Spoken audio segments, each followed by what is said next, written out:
Yo, what's going on out there? It's Larry. I'm back. I know I've been procrastinating with this, but anyways, here it is right now. We're going to get into the NFL Week 2 predictions, but before I get in that, I first got to tell everybody, especially all my true wrestling fans out there who know that Jerry Lawler is. Make sure y'all pray for this man. They're saying he might have brain damage. They got to wait for all this other stuff before they go in and get him at surgery.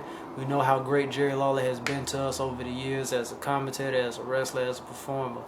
Just make sure y'all put a special place in your prayers for him to hopefully he gets a full recovery. Now, moving on to the NFL this week, we do have some premier matchup games starting with tomorrow night with the Chicago Bears taking on the Green Bay Packers in Lambeau.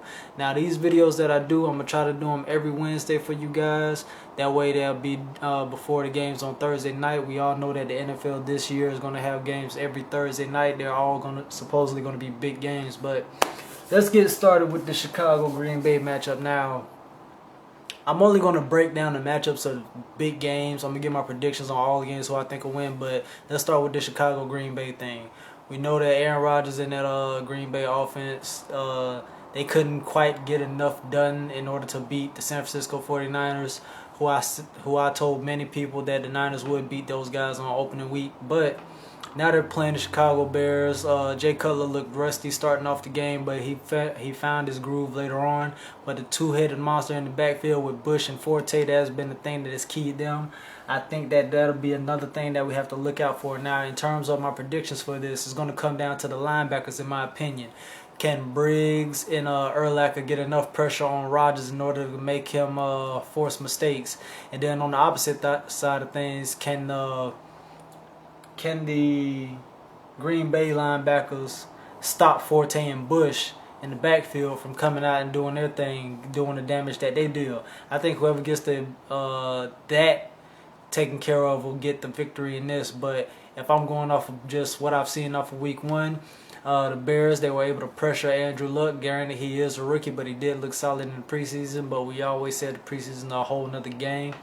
They were able to get pressure. They were able to force mistakes, and I think that the Chicago Bears will continue this. We all know that their defense is a lot better than Green Bay's. Green Bay's defense has been iffy last year.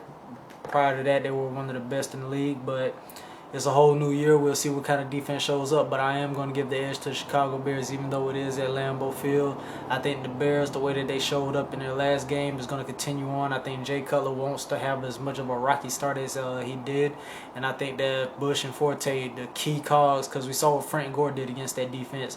He was able to get off when he wanted to. And that was, and I don't know if they'll be able to handle it at the Green Bay Packers with two guys who have the capabilities of doing that to them. So, moving on. Kansas City and Buffalo, I'm picking the Chiefs. New Orleans and Carolina, the Saints came off a bad start against the Washington Redskins. RG3 looked amazing. He looked every bit as the number 2 pick. Carolina, they couldn't get anything established in the run game against Tampa Bay, and they still only lost by 3 points, but I'm still going to give the edge to the Saints in this one. They're going to bounce back. They'll beat Cam Newton and those boys. Cleveland, Cincinnati. Cincinnati should bounce back. Minnesota, Indianapolis. I think that Andrew Luck will get his first win as an NFL quarterback. Houston and Jacksonville. I'm taking the Texans all day, no questions asked. Oakland and Miami. I'm taking the Raiders in that one. Arizona and New England, of course I'm taking the Patriots. Tampa Bay and the Giants, I think the Giants will bounce back after opening up with a defeat against the Dallas Cowboys. Baltimore and Philly. Wow, let's get this one going. Michael Vick threw 4 picks against the Cleveland Browns. Ed Reed is still a ball hawk. We've seen that in against Cincinnati. We know that this will probably be. He said that this will probably be his last year in the NFL. Ray Lewis, this will probably be his last year in the NFL. I think these guys are going to do everything in their power, especially on the offensive end, to give the defense a rest. We've seen what Joe Flacco was able to do. He was outstanding on Monday night. He was able to carve up the defense. He found guys when they needed to be found. And Ray Rice still looks every bit as the man that he should be, that he got paid to be. And I think that Baltimore will continue this role in order to get these guys one more chance at a Super Bowl ring, meaning Ray Lewis and Ed Reed and those guys on the defensive end. We know that those guys are the heart and soul. We know Joe Flacco is still constantly emerging. And when I think that the offense is picking up a lot more to keep the defense happy and stabilized and all that other stuff. So I'm going to take Baltimore over these Philadelphia Eagles. Granted that Mike Vick looked horrible, 4 picks. I'm not sure how many times he got hit. I didn't see that game, but I will say this: the Eagles, they got to step it up because Vick threw 4 picks. They barely squeaked past the Cleveland Browns, which is inexcusable, especially against a rookie quarterback like Brandon Weeden. And they didn't seem like they really wanted it that bad enough. So I'm going to take the Baltimore Ravens. Dallas, Seattle. Dallas. Washington, St. Louis. RG3 continues his magnificence. Even if they don't have Pierre Garçon, I still think that he'll still be performing brilliant. The Jets in Pittsburgh. A lot of people will want to put this as a marquee matchup. I can't say it yet. Granted that the Jets did look amazing against the Buffalo Bills. It was the Buffalo Bills. A lot of people expect a lot of things from that Bills team, but they dropped 48 on them. If I'm not mistaken, I think it was 48. And we still haven't seen much of what Tim Tebow is going to bring to these guys. It may catch them off guard, but this is the Pittsburgh Steelers that we're talking about. Best defense in the league last year. I don't think anything will catch these guys off guard. Granted, Rashard Mendenhall is still out right now. They did lose against Peyton Manning's returning Broncos, I guess you could call it that. But at the end of the day, the Pittsburgh Steelers, I think the defense shows up. They're at home. It's going to be loud. We'll see if Mark Sanchez can actually do anything good again, because we know that Buffalo had a new revamped defense, and they pretty much couldn't do anything against the offensive line that Sanchez had protecting them. So you got to get an O-line a bunch of credit with that. But this ain't the Buffalo Bills. This is the Pittsburgh Steelers. They know how to communicate on defense well. And I think that defensively they will be able to shut down Mark Sanchez. We'll see what kind of a quarterback Mark Sanchez actually is. At the end of the day, I see the Pittsburgh Steelers taking this victory. We're going to Tennessee, San Diego. I'm going to take the Titans on that. Even though Jake Locker is out, Matt Hasselbeck is more than capable of taking over. Phillip Rivers and those guys, they came off a great victory against Oakland. Granted, Oakland did shoot themselves in the foot quite a few times. They still got the victory, but I'm taking the Tennessee Titans in this. Detroit, San Francisco. I can't really call this a marquee game because I don't know what kind of team Detroit really is yet. The running game is still iffy because Javid Best, who is projected to be their best runner, he's still out with injury. We had Kevin Smith show up, but they still have Megatron out there. But outside of Megatron, who does he really have to throw the ball to?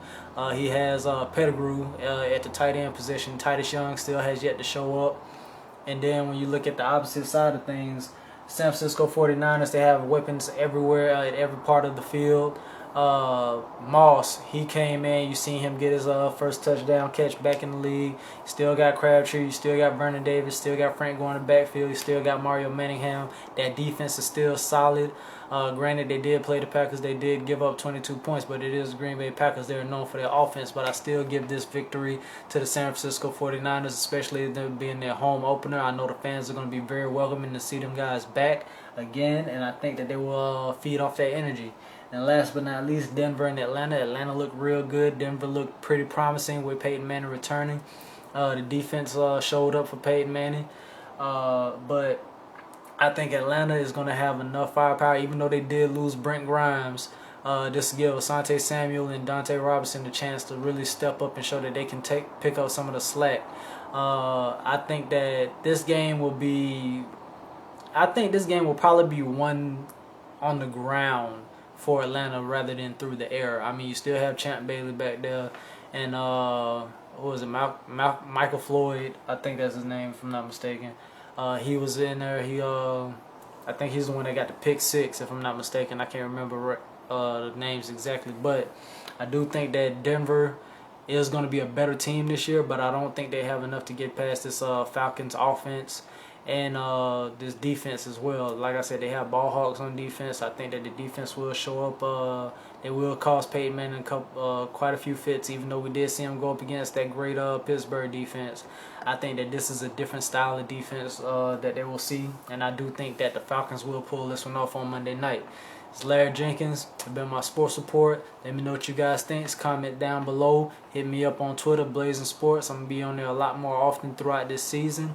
I'm going to try to keep up with everything that's going on with the NFL this year. I'm not really that big of an NFL guy, but I do know the game. NBA, y'all know, is my forte. I can't wait for the season to start. But those have been my week 2 predictions. Let me know what you guys think. I know some of y'all may disagree with some of these picks, some of my breakdowns, but hey, everybody's entitled to their own opinion. You just got mine. This is Larry Jenkins, Sports Support. I'll holler at y'all. Peace.